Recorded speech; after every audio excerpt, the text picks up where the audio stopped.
L'instauration de l'état de siège dans les provinces des l'Ituri et du Nord Kivu est l'affaire du gouvernement dans son ensemble.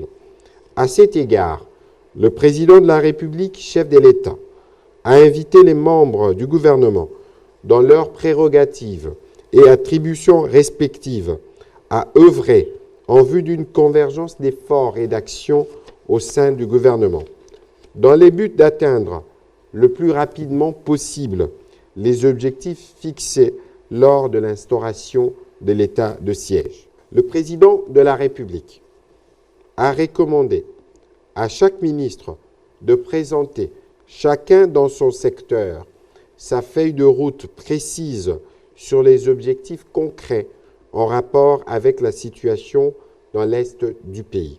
Évolution de la situation récente sur le marché de change ainsi que de biens et services. D'après la gouverneure de la Banque centrale du Congo, le franc congolais est resté stable, tant à l'indicatif que sur le marché parallèle, durant le mois de juillet 2021.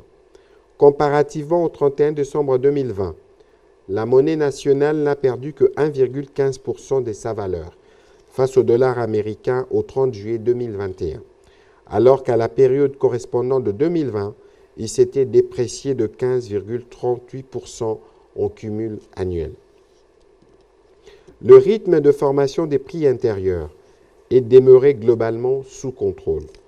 À fin juillet, le taux mensuel d'inflation s'est situé à 0,42% contre un taux de 2,95% en juillet 2020.